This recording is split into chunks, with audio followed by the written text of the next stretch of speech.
আসসালামু আলাইকুম রহমতুল্লাহ। প্রিয় শিক্ষার্থীবৃন্দ, আশা করি সকলেই ভালো আছেন। আজকে আমরা অষ্টম শ্রেণী গণিতের অনুশীলনী 2.1-এর 19 নম্বর প্রশ্ন নিয়ে আলোচনা করব ইনশাআল্লাহ। এর আগে উদাহরণ সবগুলো এবং অনুশীলনীর 1 থেকে 18 পর্যন্ত প্রশ্নগুলো আলোচনা করা হয়েছে। সেই ভিডিওগুলো পেতে চাইলে ডেসক্রিপশন বক্সের মধ্যে প্লে লিস্টের লিঙ্ক দেওয়া আছে, সেখান থেকে দেখে আসতে পারেন। তো চলুন শুরু করা যাক। প্রশ্ন 19। একজন ফল ব্যবসায়ী যশোর থেকে 36 টাকায় 12টি দরে কিছু সংখ্যক এবং কুষ্টিয়া থেকে 36 টাকায় 18টি দরে সমান সংখ্যক কলা খরিদ করল। ব্যবসায়ীর বিক্রয় কর্মী 36 টাকায় 15টি দরে তা বিক্রয় করলেন। তারপর ক নম্বরে বলা আছে, ক নম্বর, ব্যবসায়ী যশোর থেকে প্রতি শ কলা কি দরে ক্রয় করেছিলেন?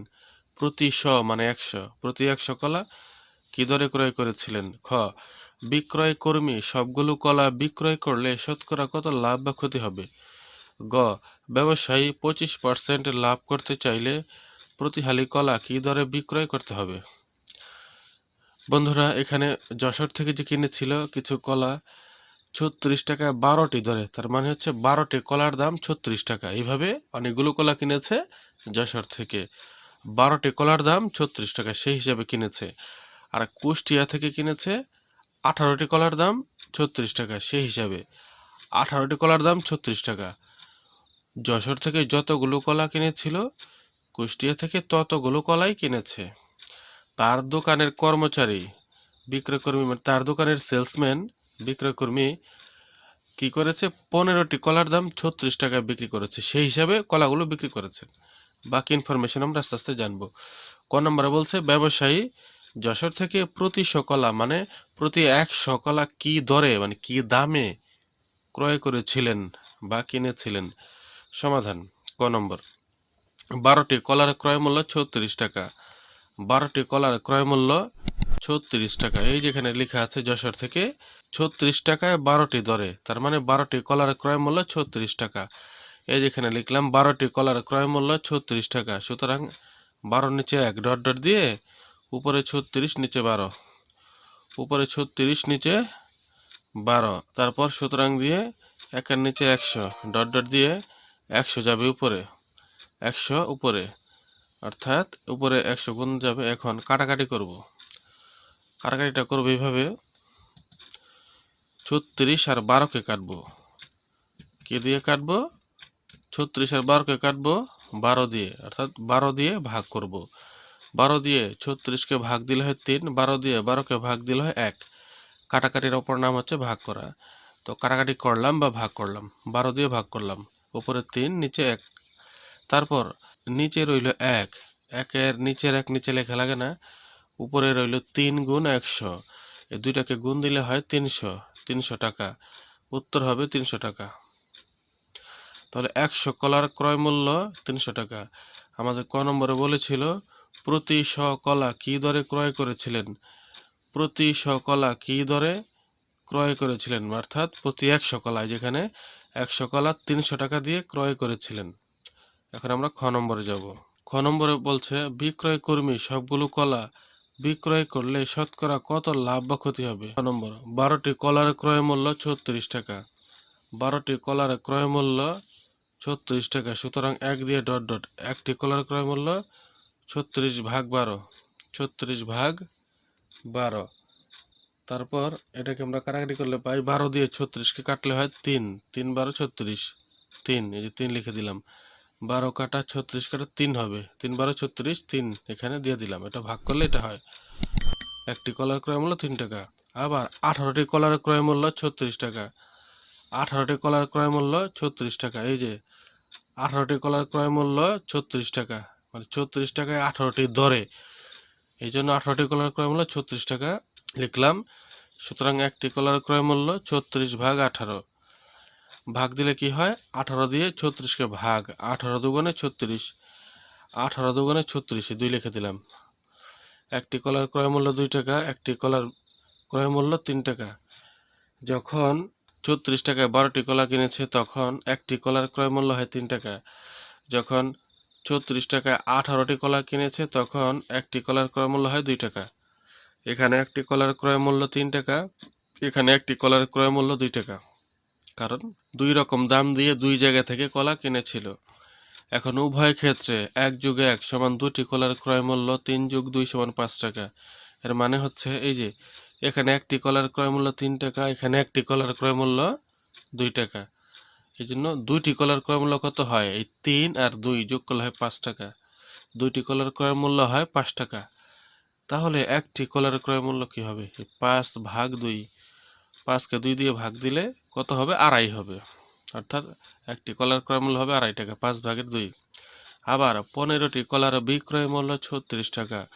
15টি কলার বিক্রয় মূল্য 36 টাকা। এই যে লেখা আছে 15টি 36 টাকায় 15টি দরে, মানে 15টি কলার ক্রয় মূল্য 36 টাকা। 15টি কলার বিক্রয় মূল্য 36 টাকা। সুতরাং 15 নিচে 1 দিয়ে ডট ডট দিয়ে উপরে 36 নিচে 15। এটাকে আমরা কিভাবে কাটবো? কাটাকাটি যাবে, সেটা হচ্ছে 3 দিয়ে কাটবো। 3×5 = 15, 3×12 = 36, 3×5 = 15, 3×12 = 36, 3×5 = 15, 3×12 = 36, উপরে রইল 12, নিচে রইল 5, 3×12 = 36, 3×5 = 15 আমরা কেটে দিলাম। একই সংখ্যা দিয়ে কাটলাম, সেটা হচ্ছে 3 দিয়ে কাটলাম। তাহলে উপরে 12, নিচে 5। এখন আমরা পরের পেজে চলে আসলাম। এখানে ক্রয় মূল্যের চেয়ে বিক্রয় মূল্য কম, সুতরাং ক্ষতি হয়েছে। ক্রয় মূল্যের চেয়ে বিক্রয় মূল্য কম, সুতরাং ক্ষতি হয়েছে। সুতরাং ক্ষতি = ক্রয় মূল্য মাইনাস বিক্রয় মূল্য। ক্রয় মূল্য মাইনাস বিক্রয় মূল্য। এই যে আমরা ক্রয় মূল্য কত পেয়েছি? 5/2। আমরা আগের পেজে পেলাম একটি কলারের ক্রয় মূল্য 5/2 টাকা। একটু আগে যে আমরা পেলাম সেখান থেকে নিলাম। আর বিক্রয় মূল্য পেলাম আগের পেজেই 12/5। 12/5। এই যে আমরা দেখি একটি কলার ক্রয় মূল্য এটা 5/2 টাকা, একটি কলার বিক্রয় মূল্য 12/5 টাকা। যেটা আমরা লিখে দিলাম আগের পেজ থেকে। এখন আমরা লসাগু করব। হরে রয়েছে 2, হরে রয়েছে 5। এই 5 আর 2 এর লসাগু হচ্ছে 10। 5 আর 2 এর লসাগু হচ্ছে 10। 10 এমন একটি সংখ্যা 2 দিয়েও ভাগ যাবে, 5 দিয়েও ভাগ যাবে। লসাগু 10 এমন একটি সংখ্যা 2 দিয়েও ভাগ যায়, 5 দিয়েও ভাগ যায়। 2 আর 5 এর লসাগু হচ্ছে 10। এখন আমরা কি করব? এই যে হর যে 2 রয়েছে, 2 দিয়ে লসাগু, এই 10 হচ্ছে লসাগু। 2 দিয়ে লসাগুকে ভাগ দিলে কত হয়? 2 দিয়ে 10কে ভাগ দিলে হয় 5। 5 দিয়ে এই যে উপরের 5কে গুণ দিতে হবে, গুণ। 5×5 = 25, 5×5 = 25। বিয়োগ চিহ্নের বিয়োগ দিব। এবার এই যে হরে 5 রয়েছে, এই 5 দিয়ে 10কে ভাগ দিব। 5 দিয়ে 10কে ভাগ দিলে হয় 2। 5 দিয়ে 10কে ভাগ দিলে হয় 2। 2 দিয়ে 12কে গুণ দিতে হবে। 2 দিয়ে 12কে গুণ, 12 দুগুণে 24, 12 দুগুণে 24।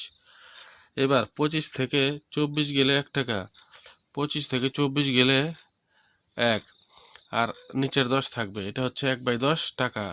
এটা হচ্ছে ক্ষতি, 1/10 টাকা। তাহলে ক্ষতি হয়েছে 1/10 টাকা। এখন 5/2 টাকায় ক্ষতি হয় 1/10 টাকা।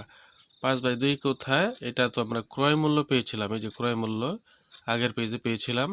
তো 5/2 টাকায় ক্ষতি হয় 1/10 টাকা। 1/10 হচ্ছে যেটা ক্ষতি হয়। অর্থাৎ এটা তো আমার ক্রয় মূল্য, এটা হচ্ছে ক্ষতি। এত টাকা ক্ষতি হয় এত টাকায়, এত টাকায় ক্ষতি হয় এত টাকা। সুতরাং এই একটা হবে এই যে 5/2 এর বরাবর, একটা হবে 5/2 এর বরাবর। এত টাকায় ক্ষতি হয় ডট ডট দিয়ে। তারপর হচ্ছে এখন এই যে এটা নিয়ম হচ্ছে 5/2 কিভাবে বসবে? 5 নিচে চলে যাবে, 2 উপরে বসে যাবে গুণ দিয়ে। এই যে 5, এই 5টা নিচে যাবে গুণ হয়ে, এই 2 উপরে যাবে গুণ হয়ে, তারপর নিচে। সুতরাং 100 ডট ডট দিয়ে এই 100 এটা চলে যাবে উপরে গুণ দিয়ে, 100 চলে যাবে উপরে গুণ দিয়ে। এখানে যা ছিল তাই লিখেছি, 100 উপরে গুণ দিয়ে চলে যাবে টাকা। এখন আমরা কাটাকাটি করব। কাটাকাটিটা কিভাবে করব? 100 আর 10 এটাকে আমরা কাটবো। কি দিয়ে কাটবো? 10 দিয়ে। 10 অক্ষে 10, 10 10 100। এই 100 আর 10কে আমরা ভাগ করেছি 10 দিয়ে। 10 দিয়ে 100 ভাগ করলে হয় 10, 10 অক্ষে 10, 10 10 100, 10 10 100, আর 10 দিয়ে 10কে ভাগ করলে 1, 10 অক্ষে 10, 10 10 100। আমরা 10 দিয়ে ভাগ করেছি। তারপর এই 5 আর এই 10কে কাটবো, এই যে নিচের 5 আর উপরে 10কে কাটবো, নিচের 5 আর উপরের 10কে কাটবো কত দিয়ে? 5 দিয়ে। 5 অক্ষে 5, 5 দুগুণে 10, 5 অক্ষে 5, 5 দুগুণে 10 কাটলাম। তাহলে নিচে কি রইল আমাদের? নিচে রইল 1 গুণে 1, 1 অক্ষে 1 লেখা লাগে না। উপরে রইল 1 গুণ 2 গুণ 2, 2 দুগুণে 4, 2 দুগুণে 4, 4 টাকা, 4 টাকা। সুতরাং নির্ণয় ক্ষতি 4%। আমরা 4% কেন লিখবো? আমরা 100তে হিসাব করে পেয়েছি যে 100 টাকায় ক্ষতি হয়, এটাই শতকরা। যেহেতু 4 টাকা, 4 টাকাকে আমরা 4% লিখতে পারি। নির্ণয় ক্ষতি 4%, উত্তর হবে 4%। এখন আমরা গ নম্বরে যাব। গ নম্বরে বলছে ব্যবসায়ী 25% লাভ করতে চাইলে প্রতি হালি কলা কী দরে বিক্রয় করতে হবে? 25% লাভ করতে চাইলে প্রতি হালি কলা কী দরে বিক্রি করতে হবে? এখন এটার সমাধান আমরা করব। মনে করি ক্রয় মূল্য 100 টাকা হলে 25% লাভে বিক্রয় মূল্য 100 যোগ 25 টাকা সমান 125 টাকা। যেহেতু আমাদের 25% লাভ করতে হবে, তো ক্রয় মূল্য 100 টাকা হলে, মনে করি ক্রয় মূল্য 100 টাকা, আমরা জানি না ক্রয় মূল্য কত, এই জন্য লিখলাম মনে করি ক্রয় মূল্য 100 টাকা হলে 25% লাভে বিক্রয় মূল্য 100 যোগ 25 টাকা সমান 125 টাকা। খ থেকে পাই একটি কলার ক্রয় মূল্য 5/2 টাকা। এটা আমরা খতে পেয়েছি। একটি কলার ক্রয় মূল্য 5/2 টাকা।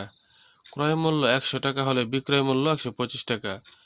ক্রয় মূল্য 100 টাকা হলে বিক্রয় মূল্য 125 টাকা। এই যে ক্রয় মূল্য আমরা ধরেছি 100 টাকা, বিক্রয় মূল্য 125 টাকা। ক্রয় মূল্য 100 টাকা হলে বিক্রয় মূল্য 125 টাকা।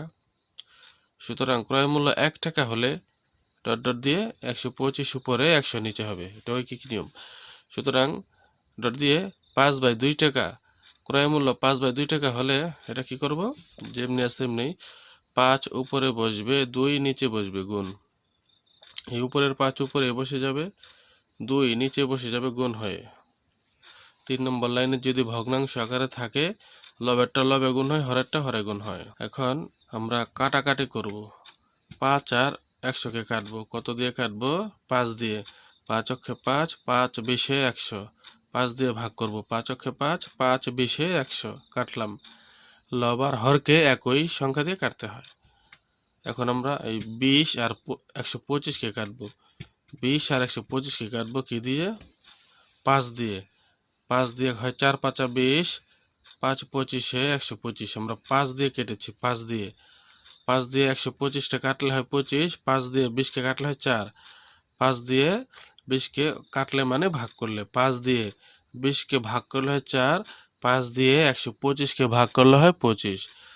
নিচে কি পেলাম? 4 গুণ 2, 4 দুগুণে 8, এই যে 8। 4 গুণ 2, 4 দুগুণে 8 হয়। উপরে 25 গুণ 1, 25 অক্ষে 25 হয়, 25/8 টাকা। শুধু একটি কলার বিক্রয় মূল্য 25/8 টাকা। সুতরাং 4টি কলার বিক্রয় মূল্য, 4টি কলার বিক্রয় মূল্য এই 25/8 এর সাথে 4 গুণ হবে, 4 গুণ হয়ে যাবে এবং উপরে 4টা উপরে বসিয়ে দেব। এবার আমরা কাটাকাটি করি। 4 আর 8 কাটাকাটি যাবে কত দিয়ে? 4 দিয়ে। 4 অক্ষে 4, 4 দুগুণে 8, 4 অক্ষে 4, 4 দুগুণে 8। আমরা 4 দিয়ে কাটলাম বা 4 দিয়ে ভাগ করলাম। লব আর হরকে একই সংখ্যা দিয়ে কাটতে হয়। নিচে রইল 2, উপরে রইল 25 গুণ 1, 25 অক্ষে 25, এটা 25/2 টাকা। এই 25কে 2 দিয়ে ভাগ দিলে, 25কে 2 দিয়ে ভাগ দিলে হয় 12.5 টাকা। 25কে এখানে ক্যালকুলেটরে ভাগ করলে 12.5 উঠবে, 12.5 টাকা উঠবে। ওইভাবে দিলেও হবে অ্যান্সার, সমস্যা নেই। 12.5 টাকা উঠবে, উত্তর 12.5 টাকা বা 12/1, এটা হচ্ছে 12.5। এই 1/2 দ্বারা হাফ বোঝায়, হাফ 0.5 বোঝায় 12.5 টাকা। তাহলে এটা হচ্ছে আমাদের গ নম্বরের সমাধান। এটাই হচ্ছে আমাদের 19 নম্বরের ক খ গ এর সমাধান হয়ে গেল। বন্ধুরা, আপনারা যদি 18 নম্বর ভিডিওটি দেখতে চান তাহলে এই ভিডিওটি দেখতে পারেন। আর পরবর্তী ভিডিওগুলো সবার আগে পাওয়ার জন্য চ্যানেলটি সাবস্ক্রাইব করে বেল আইকনটিতে অন করে দিন। সবাই ভালো থাকবেন। আল্লাহ হাফেজ।